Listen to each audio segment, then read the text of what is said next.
Hello, Damali. Welcome. Nice to have you. Hi, Claudia. It's wonderful to see you and to hear your voice. All the way live from New York. Damali, how are you? All things considered, I'm doing quite well. What about you? I like that phrase. All things considered, quite well. Enjoying and getting used to home office, which is probably one of the topics we'll be talking about. Damali, you are the CEO and founder of Breakthrough ADR and also the founder of Damali Law. So you're working on various fronts. You're balancing workplace conflicts and you're negotiating as lawyers. So I'm imagining your life is one big negotiation at the moment. Can you share a bit more about what it's looking like at the moment? Absolutely. And so, of course, we're in the midst of a global pandemic and it is impacting all facets of our society. And I think now more than ever, you can really see the social interdependence of so many facets of our lives. And so, what Breakthrough ADR and Damali Law have been retained to do for a variety of individuals and companies is to basically try to negotiate as much as we can to not only find ways to be creative about interpreting the contracts, but also real life scenarios and saying, okay, how can we work together to both ensure that we both can meet our goals? And I think that's what's really interesting about this time is because usually I think negotiations, especially for the things that are affecting everyone globally, which include uh, commercial and residential leases, which include payroll, among other things. Usually it's more singular focus. And what I mean by that is that you're focusing on how do you meet your payroll goals? How do you meet your commercial lease goals to your lender if you're a landlord? Whereas tenants are focused on, okay, how do I pay my lease? Or how do I pay my staff if they have their own payroll? But now we have to think about how what I do or what our clients do impacts the landlord and then impacts the lender and then has to ripple effect on others. And I think people are seeing that for the first time very closely as consumers and also for those of us who are business owners. How interdependent the whole world is when usually you only see the window right next to you. Can you give us an example maybe of what kinds of negotiations that brings up for you at the moment? Certainly. So one of the things that's coming up quite often is, of course, the housing crisis, which is right on the heels of the health crisis. And if people are not able to work, so in New York, people have been lumped into two buckets, two categories, essential and non-essential. And if you're non-essential, you are basically mandated to close your doors. So we're talking about restaurants, we're talking about a lot of businesses where you're not supposed to open the doors, you're shuttered. And so what that means is that people can't work. If there's no foot traffic, then consumers are coming in and revenues are stagnant. And so what we've had to do for some of our clients is to negotiate commercial leases, to take a look at them and to say, okay, first, is there a force majeure clause? If possible, is this something that we could carve out?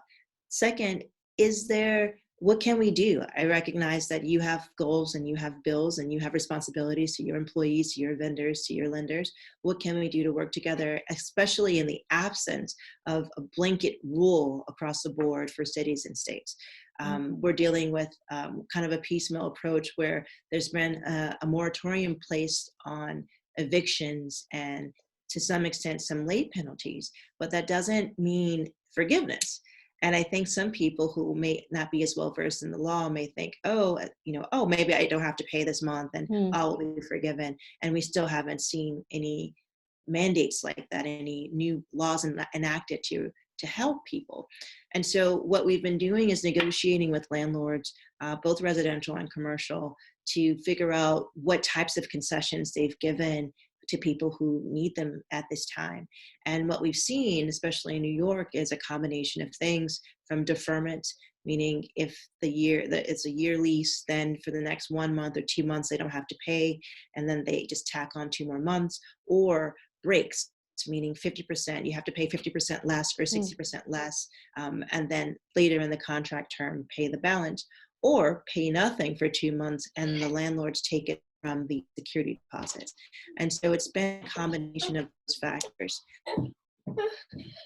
This is the joy of working from home. Home office time. Yeah. Cool. Okay, would you like some tea? Okay, you can have some tea. That's one of the biggest challenges you're probably facing on your consulting business on Breakthrough ADR. How do you deal with, what advice do you have for people in home office? This is being a Oh my very God. nice segue now, because you Great are segue to home consulting on office. workplace conflict and on all the communication challenges that are evolving out of that. Can you give us some advice for that, maybe? Absolutely. So at the beginning of the whole homeschooling work from home, I was interviewed by CBS, one of their affiliates in Washington, D.C.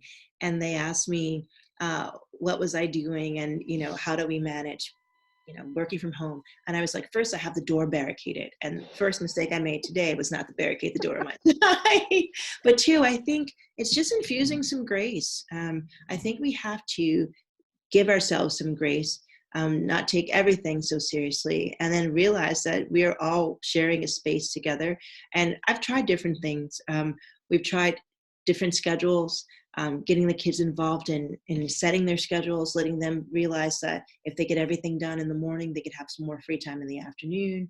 I think one of the things I mentioned to you when we were chatting in the beginning was I worked from 3 a.m. to 5 a.m. today. That wasn't because I couldn't sleep. It was because I had to get some things done that I couldn't do the day before.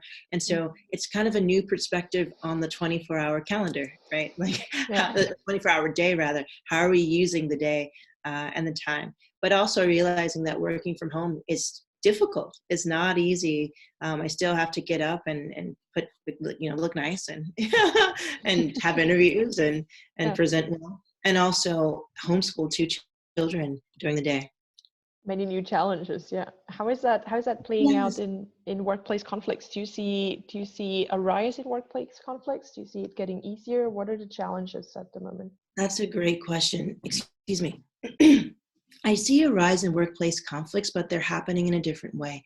And I think because a lot of people are working remotely, you now have new issues that didn't arise before. One, you're meeting a person where they are, and it's all online. So you have no idea. And to an extent, you had this before, but you had no idea of what they were encountering right before you connected with them virtually. And then if there's something that you want to talk about, you may not have an opportunity to follow up on a point or a matter until late in the day, because you may have back-to-back calls or Zoom conferences. And so there's this kind of cycle that I'm seeing where communications that were already strained are becoming more strained in this new culture of working online and working remotely. One of the great things that I'm seeing that I think we were lacking as a society since the invention of so much wonderful technology is that people are picking up the phone more often. And I think that is key, because just like before, there are a lot of things that go into an electronic communication, be it a text message or an email, and sometimes they may be tone deaf, or depending on the person, when they receive the message, what they're doing, what's going on for them, it may not be received in the way that it was intended. So it's that constant battle that we talk about a lot in the ADR field between intent versus impact. Do you have any tips maybe for everyone how to I make sure do. that especially that big divide gets managed better? Because you said it's as a good example, if you already have a bad relationship, it's most likely to go not better but worse over long distance communication. Anything that you'd advise could be done there? Well, I think the first thing that I mentioned before is giving yourself more grace as an individual and giving the other person on the other side more grace, because everyone is going to have a different conflict response style. What we're facing right now is a conflict. It's a massive conflict, and it's appearing in many different facets, right? So from work to school to the environment, we're just seeing how different impacts can affect people. And so I think even if there is some past issue with someone, this is a time where I think people should consider clearing the slates if you can and starting fresh. The second thing is communication. Communication is always the cornerstone of any relationship. And I think especially instead of letting things fester, if you receive an email or a correspondence that you don't particularly understand, or where it impacts you in a way that you find it difficult to do your work or to focus, you have to have a conversation. And I think picking up the phone is key, or having a video conversation where you could see the person and see their face and kind of see that maybe it wasn't sent as you received it.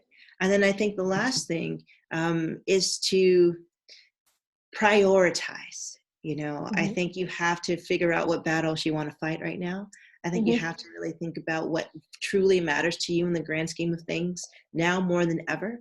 And I think that if you do that, if you take a step back to prioritize, maybe you'll say, okay, the energy that I could spend on this in the grand scheme of things can be devoted to X, Y, or Z. And sometimes, you know, not always, as you know, as a negotiator and attorney as well, things have a way of either working themselves out or going to the back burner, meaning that the other person has reprioritized that matter too.